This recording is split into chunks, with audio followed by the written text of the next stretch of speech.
Hello,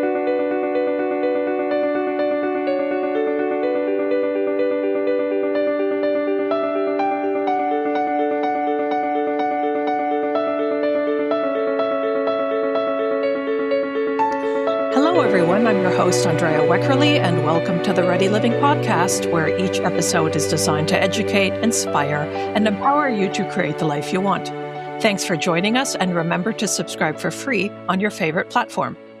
My guest today is Robert P. Jones. He is the founder and president of Public Religion Research Institute, PRRI, frequently featured in major national news media such as CNN, MSNBC, NPR, The New York Times, The Washington Post, and others.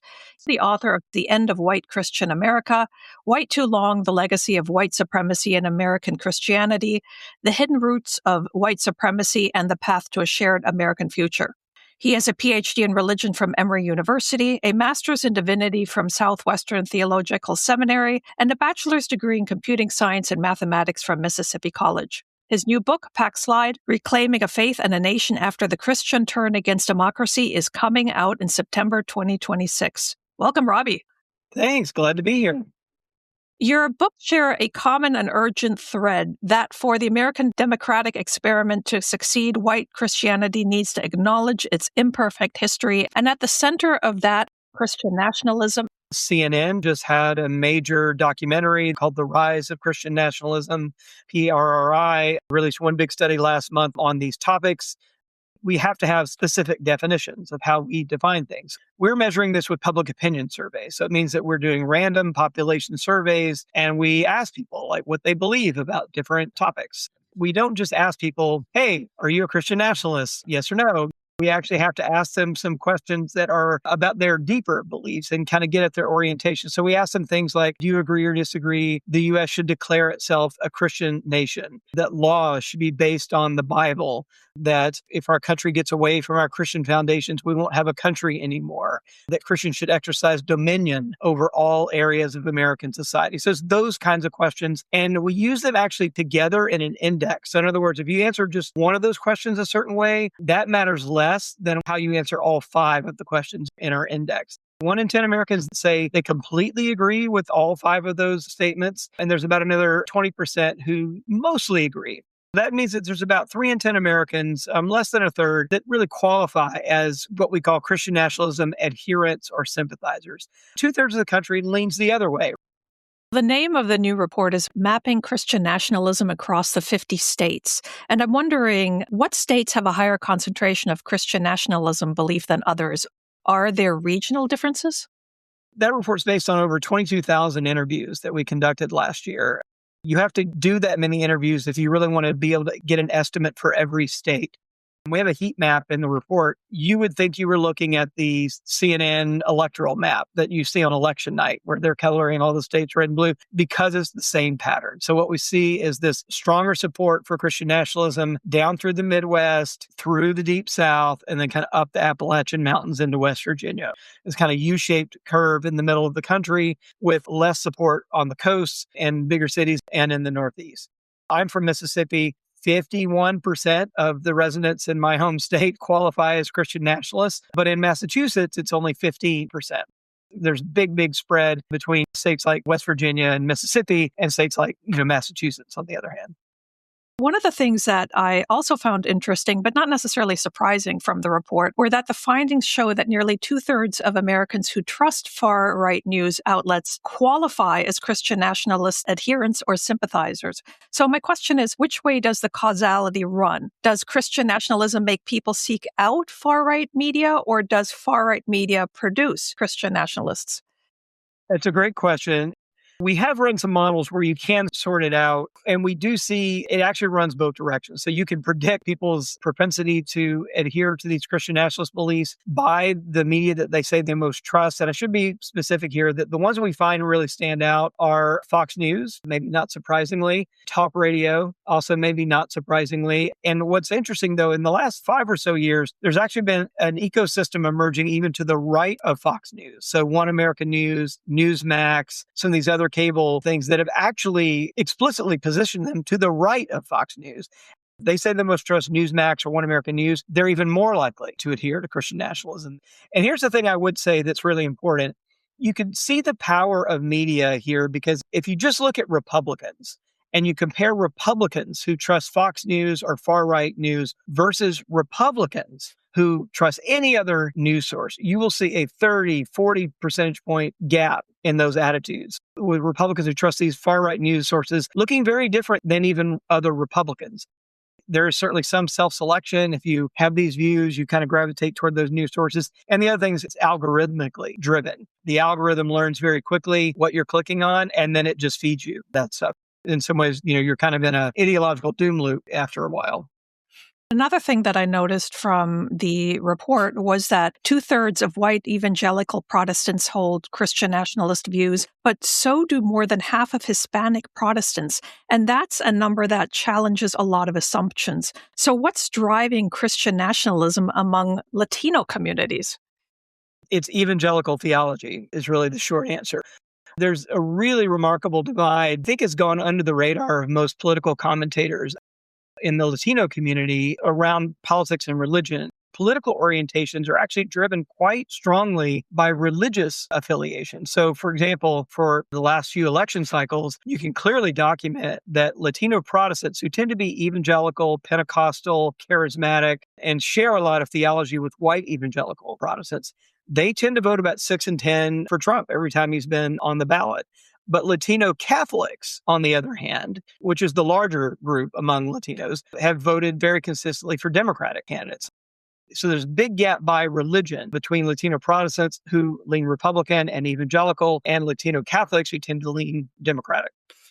I want to talk about the current administration for a little bit. One member of Donald Trump's cabinet in particular embraces Christian nationalism. That's Pete Hegseth, Secretary of Defense. He regularly uses white Christian nationalist language and is close to self-described Christian nationalist pastor Doug Wilson, who has said things like slavery produced genuine affection between the races, that homosexuality should be criminalized, and that women's suffrage was a mistake. Hegseth has also invoked medieval crusaders as a model worth emulating and has suggested ignoring military rules of engagement that exist to prevent war crimes. And you even wrote, "We have more than enough evidence that Hegseth sees his role and the role of the United States through the lens of Christian dominionism and holy war." So what message does it send to have someone like Hegseth in the cabinet? We've seen it on our news sources, but you're also seeing it run all over the Middle East, these statements of Hegseth treating this like a holy war. And they're using it in the Middle East and Iran as propaganda against the U.S. because he's touting this as a crusade, as a holy war, calling on people to pray for the troops in the name of Jesus Christ from the Pentagon podium in his official role. He even invited Doug Wilson, a self-avowed Christian nationalist, who says every nation should be a Christian nation, not just the U.S., but every nation. There was a church service with a preacher at the Department of Defense as kind of its own thing, which Hegseth started, and then he invited this guy to come and preach there. And let's just not forget that I'm really not making this up. Hegseth wrote a book called American Crusade. When I watched his confirmation hearings, I could not believe there was not a single Democratic senator willing to take him on this, these extremist views. The real danger, his refusal to accept basic limits on war, like not killing civilians, not killing women and children, not bombing civilian targets. And even in individual interactions, really not giving troops any rules of engagement, just basically be as lethal as you can. We have a word for that. Those are called war crimes, all in the name of God being on our side and evil being on the other side. I mean, this is an extremely dangerous and just very clearly undemocratic, theocratic worldview that he's operating in. Your data shows that favorable views of Donald Trump are highly correlated with Christian nationalism at the state level. You've pointed out that Trump has used language lifted almost verbatim from Nazi Chancellor Adolf Hitler's book, Mein Kampf, things like poisoning the blood and enemies who are vermin to be rooted out. Has Christian nationalism and Trumpism fused into a single movement? Well, I think so. One thing that Trump has been very skillful at doing is merging white nationalists, white supremacist groups with the Christian right. He's kind of just merged them all into one big stream now. So much so that you will rarely see any, for example, white evangelical leader calling him out for any white supremacist thing anymore. And that used to happen. I mean, there used to be some gatekeeping that happened, even among conservative Christian leaders. They would have some boundaries where this far is too far. And really, you don't see any of that kind of guardrails, boundary setting, any of that happening anymore. It's whatever the great leader says, we're going to support. What I think today we see is that the MAGA movement has really become a white Christian nationalist movement. It's really also an authoritarian movement, and it's taken over one of our two political parties. I often like to point out that if we were a European country that had multiple political parties that build coalitions, what we would probably see is we'd see something like Trump's party would be the Christian Nationalist Party. It'd be something like the National Rally Party in France, or the English Defense League in the UK, or AfD in Germany. It would be these kind of white supremacists, Christian nationalists, and it would be 25 to 30% of the country, and that's it. But they have managed to get their hands on the levers of power by taking over one of our two political parties. And that's the real dangerous situation we find ourselves in today. I'd like to talk about the historical origins of Christian nationalism and white supremacy. In your book, The Hidden Roots of White Supremacy and the Path to a Shared American Future, you describe the Doctrine of Discovery as foundational for understanding American history. Can you explain the doctrine and the impact a series of 15th century papal bulls had on the culture of the United States? In the 15th century, there were no Protestants, there were no Anglicans. All of Western Europe was Catholic.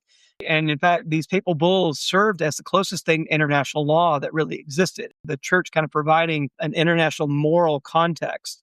After first contact of Europeans with indigenous peoples in North and South America, what we had was a little bit of a crisis. It was a moral crisis because all of a sudden there's these lands and these people that nobody knew existed. And they wanted a kind of moral justification for the colonial enterprise. The main place to look for it was from the church. And so they said, look, how do we comport ourselves toward these people that we didn't know existed? And the church came back with a very unfortunate and fairly disastrous reply. And the reply was, well, there's a threshold question we should ask. That threshold question is, are they Christian? And of course, everybody knew the answer. The answer was no. Then a lot of things followed. Then the church gave them permission to seize lands, to seize goods in the name of Christ, in the name of the church, in the name of the state, all merged together. And then if you read these bulls, they are really chilling. In one case, they actually say, if they refuse to convert, then you have the right to, quote, submit them to perpetual slavery, in addition to taking their lands and killing them if they resist. This was the moral justification for the entire colonial project, and it came from the Christian church. That's where the moral compass of the Christianity that landed on these shores from Europe, that's where that compass was set. We really have to take that seriously, and it comes through in many ways that are more familiar to us, things like manifest destiny.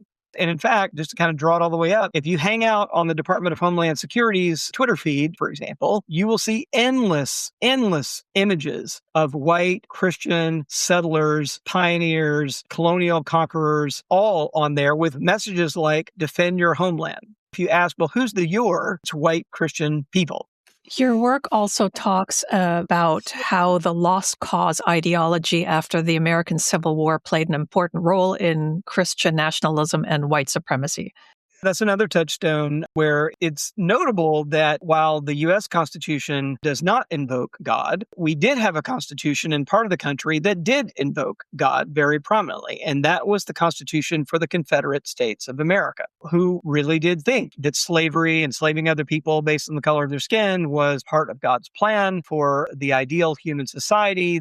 There was this thing called the lost cause. And what that meant was, okay, well, we lost the war, the Confederacy got dismantled, but we're going to continue to win the cultural battle around this vision of the Confederacy, even after the structure of it has been defeated.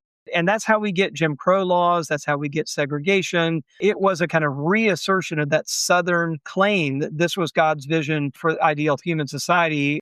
And you'll see it on Confederate monuments. We're here in Washington, D.C., but we're also very near the Confederate capital in Richmond, Virginia.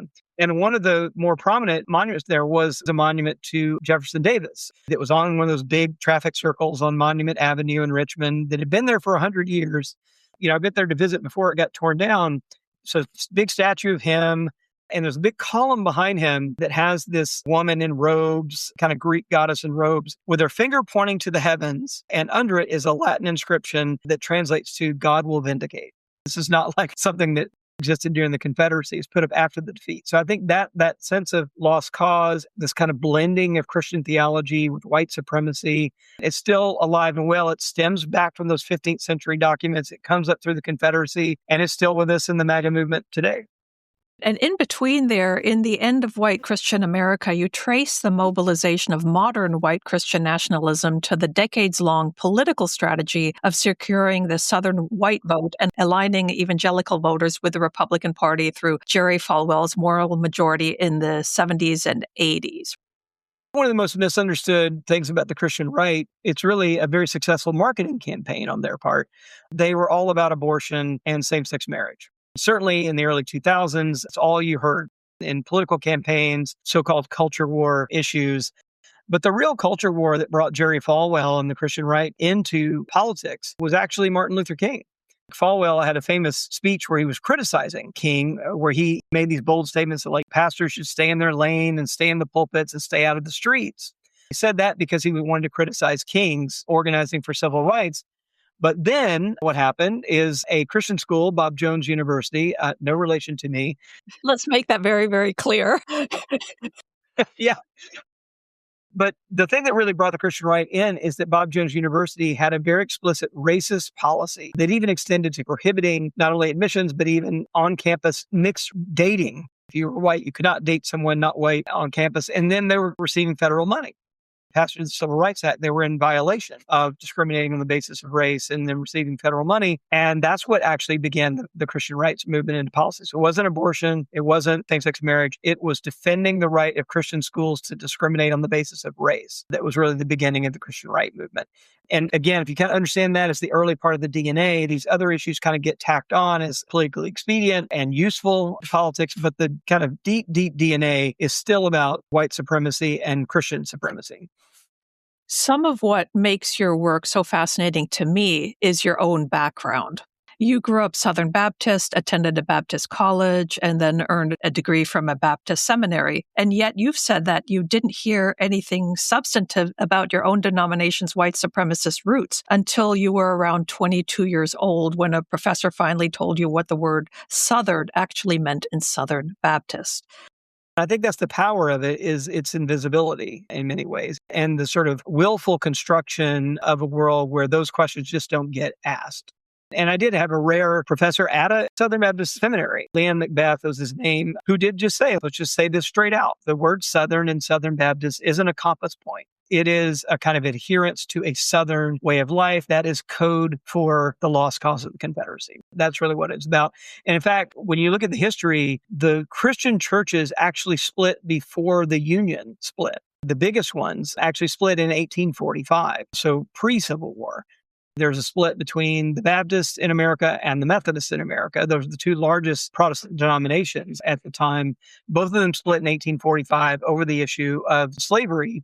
They actually provided a kind of the dress rehearsal for Southern secession. They had done it in the churches first, but that history was not anywhere taught or known to me until I was actually in seminary. I think it's really important to reckon with that history because that creates a whole trajectory of why we saw such widespread resistance to civil rights and support for Jim Crow segregation in the South, because again, that's the very genesis story of our denomination. The Southern Baptist denomination became the largest expression of Protestant Christianity in the country by the 1950s. So if you want to ask, like, why is this such a struggle in the country? Well, it's because that's the history of the largest expression of Protestant Christianity in the country. At its height, it was more than 16 million members, and that one single denomination has that as its defining trajectory. In an interview you did not that long ago, Dr. Aubrey Hendricks, author of the book Christians Against Christianity, How Right-Wing Evangelicals Are Destroying Our Nation and Our Faith, called you a freedom fighter. You pushed back on that and said that the work you've done over the years has really been about freeing yourself from the clutches of white supremacy, and you described your 3 books as working out your salvation by confronting the ugliest parts of your own family history. I think we don't always know what drives us to write. Sometimes we have something just feels like it's got us more than we have it. And I think that's the way this has felt to me. I'm trained as a scholar, so those are the tools I have to work with. I've now got a fourth book coming out. In many ways, they are all working out different pieces of this puzzle. Like, how did we get here? What happened in the past that brought us to this place? And it really has been motivated by looking at, frankly, from my point of view, how broken the tradition that I grew up in is, and how, in many cases, like upside down it is. So how did that happen? How did we get to a place where we could just openly say, yes, we believe that enslaving others and segregating others and preserving the best parts of our society for only white Christian people, that we think that's what Jesus taught? Which New Testament are people reading is what I want to know. Yeah, and which parts? But I think it has been writing myself clear about my own tradition. On the shelf behind me back here, I've got my family Bible from 1815. And in many ways, I feel like that Bible is the thing I'm wrestling with. I found also the estate settlement of the family that owned that Bible early on from in around Macon, Georgia, Bibb County, Twiggs County. I grew up in Mississippi, but my siblings and I were the first generation not to live in either Bibb County or Twiggs County in 200 years on both sides of my family. The only object I have that's been handed down and cared for and valued is a Bible. Nothing else I have is that old for my family. It's got all these generational births. It's got 4 generations of births and deaths and marriages. And when I looked at that estate settlement, it lists 4 human beings that they owned. I've printed out that estate settlement and have put it in between the testaments, kind of a way of reminding myself, like, yeah, the good pieces of this that got passed down through religion and culture and family tradition and all of that stuff. And I've got to wrestle with the truth of the uglier parts of it and try to make sense of it and think of myself as, I'm a scholar, but I also want to think about myself as a citizen, as a father.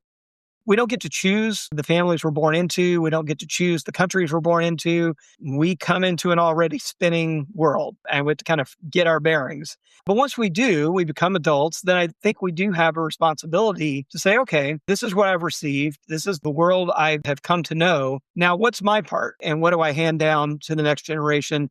And maybe even more important than what I hand down is, what do I make sure I do not hand down to the next generation? You've received hate mail and lost some friendships over the years due to your work. I'm wondering, why do some people find your work so threatening that this would happen? Well, it's hard to look in the mirror, isn't it? When I first pulled up that estate settlement document, it's all been digitized. So I first saw it on a screen. It stopped me in my tracks. It really did. I mean, I remember staring at a woman named Naomi, and it's got a dollar amount, $450. A boy named Bird at $150. When you see that on the page, it's hard to take that in. And there's also several times where I'm just writing and coming to some conclusions, what the data seems to show that is really quite tragic. For example, that still we find the more you go to church, the more likely you are to hold racist views if you're white and Christian. When I read those kind of findings, I remember several times just having to kind of push back from the desk and say, I got to go for a walk. I can't anymore. It's hard to look at the things that aren't flattering, that are in fact even evil, that are in our past. I had a bout with cancer about 10 years ago. When you get that diagnosis, you say, okay, you're going to have surgery, you're going to have chemo for 6 months. You don't sign on to that because you're going to enjoy it. You sign on to it because you think there's going to be help on the other side. It's in many ways the same way with this. We don't wrestle with this troubling history because we enjoy it. We wrestle with this history because it's the only way to get to health on the other side. You've also talked about the confessing church in Germany and people like Lutheran pastor Dietrich Bonhoeffer and others who during the Nazi regime refused to share a platform with pro-Nazi German Christians. Are there any Christian denominations or particular churches in the United States that have taken steps to address past moral failings or are now standing up against Christian nationalism? Yes. In the hidden roots of white supremacy, I give some examples on the local level and at the national level. I take deep dives into Minnesota and Oklahoma and Mississippi and try to put some of these examples on the ground. But there's also national, like the Doctrine of Discovery, for example. A number of denominations, the Episcopal Church comes to mind, have taken that quite seriously. Their role in helping to perpetuate those doctrines. We did get an apology actually from Pope Francis for the church's role in propagating those racist policies. He actually went on what he called a penitential pilgrimage and met with indigenous people in Canada, for example, and around the world as a way of really highlighting that this was an error on the church's part and asking for forgiveness. There has not, unfortunately, been that in the Southern Baptist churches of my upbringing. It's really been the non-evangelical Protestant churches and the Catholic Church is really where that's taken place mostly. There's been very little of that happening in the white evangelical world. Recently, the Episcopal Church ended its decades-long refugee settlement partnership. Yeah, I mean, I do think this is a moment where it's really important to draw some lines. You mentioned Bonhoeffer and Bonhoeffer refusing to break bread with Christians who had become complicit with the Nazi movement, which was not an easy thing to do. I think we read that in hindsight and think, oh, well, of course, these were his friends, his family. It caused quite a bit of social upheaval to do that, and it wasn't all that popular. He was very much in the minority. So I do think it's really important that we are seeing everyday citizens, but also institutions like churches drawing these lines. The Episcopal Church, I think, drew an important one. The background is that when Trump came into office, he very quickly put a halt to our refugee resettlement program, dwindled the numbers to a very, very small number. And just as a reminder, many of the people on that list were Afghanis who had been very instrumental in helping the U.S. military. And this was us saying, we'll protect you and provide you with opportunities for the role you played in protecting our soldiers, and shut the door in their face and instead decided that he would stoke this fake story about white genocide in South Africa and open the doors, wait for it, for white Afrikaners and put them at the front of the line, just wholly invented this thing, put them at the front of the line. The South African president was like, what are you talking about? Like, this is not a thing. And then he expected all of the civil society refugee resettlement programs to just play along. And the Episcopal Church, which has been doing this for more than 3 decades, settled tens of thousands of refugees with their own funds, but also partnering with the U.S. government to do this, basically said, no, we're not going to play a part in this white supremacist morality play you're trying to put on here. The thing that I appreciate about it is that Sean Rowe, the head of the Episcopal Church, did this loudly because there'd be a kind of quiet way to do this and just quietly stop. They actually issued a letter, spelled out their reasons for doing it. I think we're going to have more of that. 2/3 of Democrats identify as religious in the United States, and yet the left has largely ceded religious language and moral framing to the political right. What would you like to see happen? It's often seen as like, oh, religion's only active on the Republican side of politics. The left is all secular. I mean, anybody paying attention knows that's not true, but that is the kind of stereotype. I do like to remind folks, most Democrats, in fact, claim a religious tradition. The difference is it's a diverse set of religious traditions that are claimed. It helps to understand where we are if we understand how the two political parties have sorted themselves in terms of race and religion. So today, the country as a whole, if you take all white Christians together, they're only 40% of the country. And that's notable, too. That's only been true in the last 10 to 15 years. That's new, that we're no longer a majority white Christian country. But the Republicans today are nearly 70% white and Christian in a country that's only 40% white and Christian. Democrats are only 25% white and Christian, but they're more than 6 in 10 religious. It's just that all the other groups are Christians of color, non-Christian religious groups, Jews, Sikhs, Buddhists, Muslims. And so it's a very diverse group, whereas it's just a very homogeneous group on the right. It means that there's a kind of coalition management challenge among Democrats that there isn't among Republicans. They can come out and say, as I read the Bible and as I pray to Jesus Christ, this is how the policy looks to me. And they've got a group that makes sense to. That's less true on the Democratic side. On the Democratic side, there is much more respect for separation of church and state, but it doesn't mean that people who are Democrats aren't religious. Trump very frequently has demonized Democrats as being evil, as being radical, evil, non-Christian, against Christianity, like all these things. I mean, it's just nonsense. We've also got people running for some of the highest levels of office who often quote biblical verses and biblical ideas. For example, James Tallarico. Yeah, he's also a seminary student, I should point out, at a Presbyterian seminary. So he is indeed steeped in this tradition and trained theologically, even beyond being a person of faith himself. In the primary race, Jasmine Crockett was his opponent, who is also very steeped in the Black church in Texas. She doesn't speak in the same way, but she does speak out of this kind of Black prophetic Christian tradition. Tallarico is more of a kind of social gospel. But I think the thing that makes him feel like a unicorn is that he's a white politician speaking in that register. Because we've got people like Raphael Warnock out of Atlanta, who is himself a pastor, who speaks like that too. But it's almost like, well, he's from the Black church. Of course he speaks like that. Tallarico, he's a white candidate who's able to speak in that way. I think what it does is it puts into the public realm a real understanding of the diversity of Christianity, and that the far right Christian nationalists do not speak for all of Christianity. No matter what Mike Johnson tries to say on Twitter, they do not have a lock on what the Bible says or what Christianity says or what true Christianity is. Just saying, like, no, actually, we don't read the Bible that way at all. No, actually, we don't think that's what Jesus said at all. More of that would be healthy in our public debate. And speaking of that, your new book, and let me share the title again, Backslide, Reclaiming a Faith and a Nation After the Christian Turn Against Democracy, is coming out in September. Can you share a little bit about what we can do, how we can navigate this time we're going through right now? I do think that what we've been missing is a kind of robust other expression of Christianity in public life. I'm hoping we're going to get more of that. I hope we get more of the kind of line drawing that we were talking about with the Episcopal Church, saying, actually, no, we're not going to just participate in this. And here's why. Because we actually see things like apartheid, white supremacy as antithetical to our faith. This book is more theological. I have chapters on things like empathy and truth. Empathy, I love it. I hear that's a controversial term these days. Broadly under attack these days, right? So I try to hold up those things as things that we all need to kind of push forward.